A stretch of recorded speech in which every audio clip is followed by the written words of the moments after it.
अध्यक्ष महोदय, माझी मंत्री महोदयांच्या उत्तराला हरकत आहे. मंत्री महोदय, आपण हे जे छापील उत्तर दिलंय तेच पुन्हा आपण तोंडी उत्तर देत आहे. मी स्पष्टपणे ह्या गोष्टी लक्षात आणून दिलेल्या आहेत की एकाच ठिकाणी दोन योजनातून काम करण्याचा प्रयत्न झाला हे आपण कबूल केलं. म्हणजे हा भ्रष्टाचार करण्याचा जाणीवपूर्वक प्रयत्न झाला नाही असं कसं आपण म्हणू शकता? एक. दुसरी गोष्ट, आपण उत्तरामध्येच म्हटलंय की हे डबल काम होऊ नये म्हणून त्याच्यावर आपण स्टे दिलेला आहे.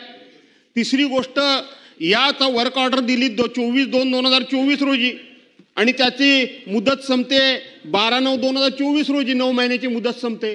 आता आपण 25व्या सालामध्ये 1 वर्ष आहोत आणि अजून त्याच्यावर जी दंडाची रक्कम आपण जे बसवतो लेट झाल्याबद्दल ती अजून तजवीज आहे म्हणताय.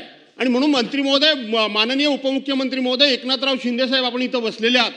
मी पुन्हा एकदा आग्रह करतो, करायचं न करायचं हे आपण ठरवा, पण हा सरळ सरळ सरळ सरळ भ्रष्टाचार आहे. शिवला कळत नाही की एकाच वेळेला एकाच कामावर 2 खात्यातून 2 योजनातून त्या ठिकाणी 1 योजना मंजूर करायची. सरळ सरळ एका योजनेचं काम दाखवायचं आणि दुसऱ्या योजनेचे पैसे हे काढायचा हा उद्योग इथं स्पष्ट दिसतोय. आणि म्हणून मी पुन्हा एकदा सांगतो की जिल्हाधिकाऱ्यांनी स्टे दिला असला तरी सुद्धा आपण या कामाची चौकशी कमिशनर मार्फत करणार का? डिव्हिजनल कमिशनर मार्फत करा. ती करणार का? आणि जे कोणी दोषी असतील, दोषी नसतील तर माझा काही आग्रह कधी नसतो, पण दोषी असतील त्यांच्यावर कारवाई करणार का?